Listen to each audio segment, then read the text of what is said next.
네, 안녕하십니까. 강스타입니다. 오늘은 빅데이터 분석을 통한 2019년 부동산 전망에 대해 말씀드리도록 하겠습니다. 처음으로 이제 그 아파트 가격 사이클을 한번 살펴보겠는데요. 상승 국면을 보면 수급 불균형에 의한 수요가 축적이 되고 이로 인해 전세가가 상승하게 됩니다. 이 전세가가 받쳐줘서 매매가도 동방 상승을 하게 되는데요. 이에 따라서 건설 경기가 활성화되고 신규 분양이 늘어나게 됩니다.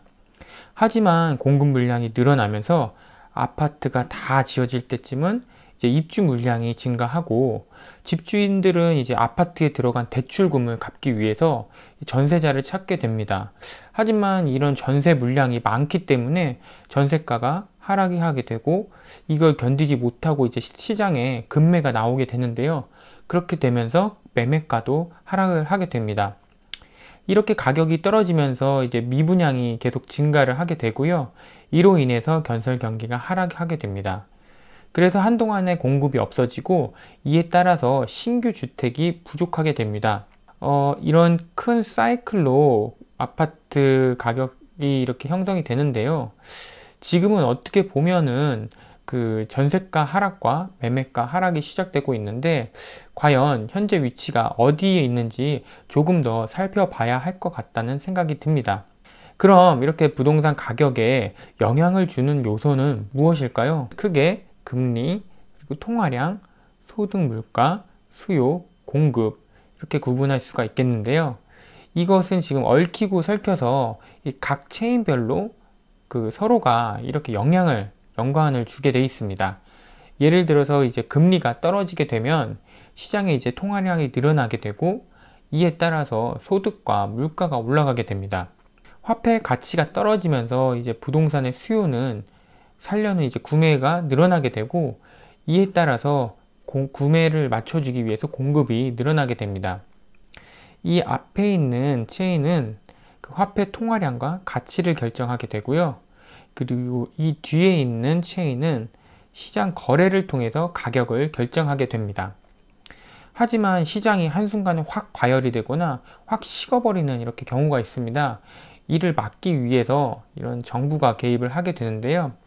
예를 들어서 이제 시장이 되게 안 좋을 때 그러면 금리를 인하를 하고 대출 규제를 완화를 해서 통화량을 늘린다든지 아니면 뭐 재건축 재개발 규제를 완화를 해서 공급을 늘린다든지 이렇게 시장에 정부가 참여를 해서 개입을 하게 됩니다. 하지만 정부가 너무 많은 개입을 하면 시장에 이제 왜곡을 초래하게 돼서 지금은 아니지만 향후에 문제가 생기게 되는 것이죠. 그럼 오늘 제가 분석할 것은 이 수요 공급을 분석을 통한 시장 전망인데요. 시장의 거래량 추이를 분석을 하고 또 향후 공급 물량을 분석을 해서 앞으로의 부동산에 대해서 전망을 해보도록 하겠습니다. 첫 번째로 이제 서울의 시세 분석입니다. 2013년 8월 이 매매가가 최저를 찍고 나서 2018년 12월 이때가 될 때까지 매매가는 이렇게 지속 상승을 하였습니다. 2013년 8월 한 평당 1평당 그 1,411만 원이었던 그 가격이 2018년 12월이 되면서 1,101만 원이 상승한 2,512만 원으로 상승하였습니다. 전세가 대비 매매가는 이제 폭등을 해서 2016년에 약 500만 원의 갭이 18년 하반기, 그러니까 18년 12월 최고가를 찍었을 때는 약 1,200만 원 정도의 갭이 형성이 되어서 이 갭은 어마어마한 폭으로 증가했다라고 볼 수가 있습니다. 자, 시세를 다시 좀 보면요. 매매가는 2018년 12월에 최고점을 찍었고요. 그리고 임대가는 2018년 11월에 최고점을 찍고 그 이후에는 지금 계속 하락하는 추세에 있습니다. 다음은 거래량을 한번 분석을 해보겠습니다. 이렇게 색칠이 칠해져 있는 부분이 이렇게 이쪽이랑 이쪽 색칠이 칠해져 있죠. 이 부분이 해당 월 평균 거래량인데 통계가 시작할 때부터 해당 월마다 평균을 내서 잡은 값입니다. 그리고 이렇게 실선 이렇게 있잖아요. 이 선들은 해당 월에 실제 나타난 거래량입니다. 이 표를 통해서 평균 거래량보다 실제 거래량이 적거나 많은 부분을 볼 수가 있는데요. 지금 이렇게 빨간색 부분으로 표시되어 있는 거는 평균보다 거래량이 적은 것이고, 그리고 이렇게 파란색으로 표시된 것을 보시면 평균보다 거래량이 많다는 의미입니다. 근데 지금 2019년 1월을 보시면 매매 거래량 591이죠. 근데 매매가 월 평균에 5,900이 돼야 되는데 지금 591밖에 없다라는 얘기입니다. 어마어마하게 거래가 안 됐다는 얘기죠. 그리고 임대 거래량도 월 평균 14,000 정도가 돼야 되는데 그 1월 달에 실제 6,500개밖에 거래가 안 됐다는 의미입니다. 또 거래량을 한번 다시 분석을 해보면 임대에는 거래 패턴이 있습니다. 매년 1월에서 3월까지 피크를 찍게 되는데요.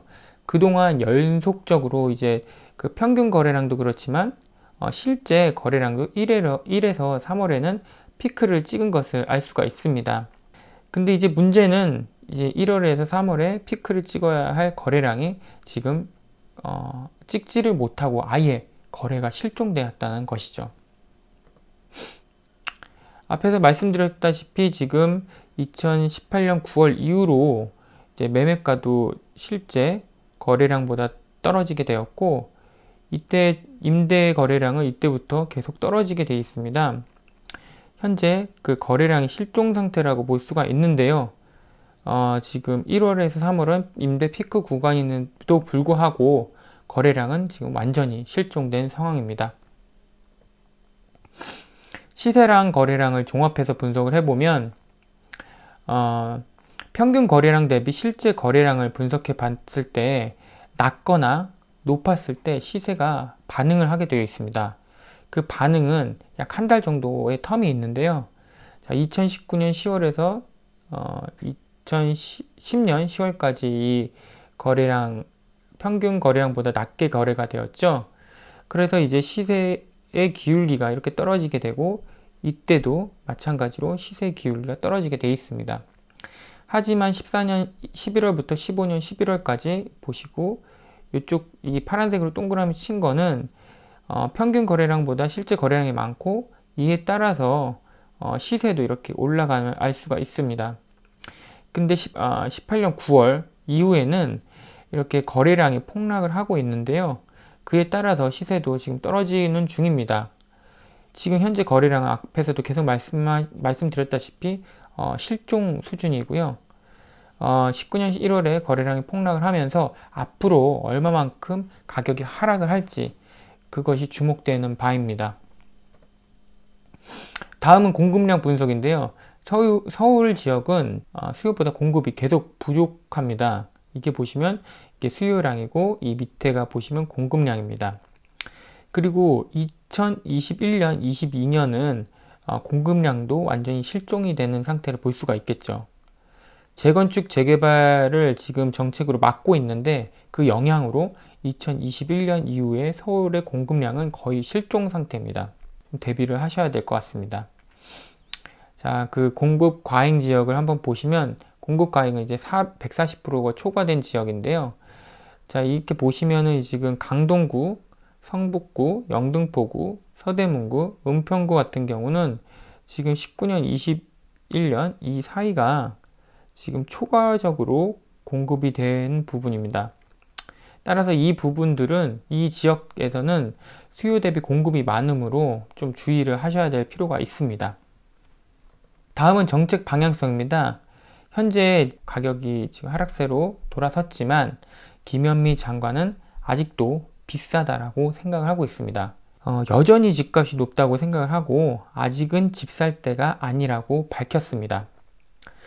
집을 살 수 있을 정도까지 가격을 떨어뜨린다는 건데 과연 집을 살 수 있는 정도의 가격이 어느 정도인지 궁금한데요. 그거는 이제 앞으로 어떻게 정책이 변화에 따라서 좀 한번 유심히 지켜봐야 할 사항인 것 같습니다. 자, 마지막으로 결론입니다. 지금 앞에서 살펴봤듯이 임대시장은 자, 1월에서 3월이 피크인데 현재는 최악의 거래 실종 상황이 발생되고 있습니다. 또 매매시장 또한 월 평균 거래량 대비 실거래량에 따라서 가격이 변동이 되는데요.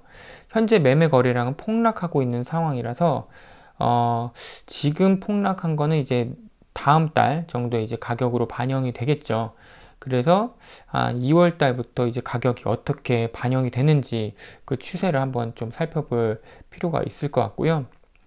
이 정책 또한 지금 가격 하락에 포커싱을 맞추고 있습니다. 하지만 공급량은 계속적으로 서울은 부족하고 일부 지역 공급이 좀 초과 공급된다는 걸 알 수가 있었죠. 자, 이것을 판단해 봤을 때 가격 하락은 지금 현재 예상된 시나리오입니다. 그래서 2월, 3월 거래량에 따라서 앞으로의 가격 하락의 폭이 결정될 것 같습니다. 다만 좀 우려스러운 건 이렇게 정책으로 누른 거래량 실종이라는 건데요. 그 거래량 실종에 따른 가격에 대한 후폭풍이 어떻게 될지 좀 지켜봐야 될 것 같습니다. 좀 두려운 상황인데요. 예를 들어서 임대 피크 기간에 지금 거래가 실종됐다던가, 그리고 2022년에 공급에 실종이 되었는데, 이런 정부의 간섭, 시장에 대한 간섭에 의한 이런 시장의 왜곡의 현상이 앞으로 어떤 문제를 초래하게 되는지에 대해서는 한번 좀 지켜봐야 될 것 같습니다. 어떻게 도움이 되셨나요? 도움이 되셨다면 좋아요와 구독 부탁드리고 알람 설정까지 부탁드리겠습니다. 그럼 지금까지 강스타였습니다. 감사합니다.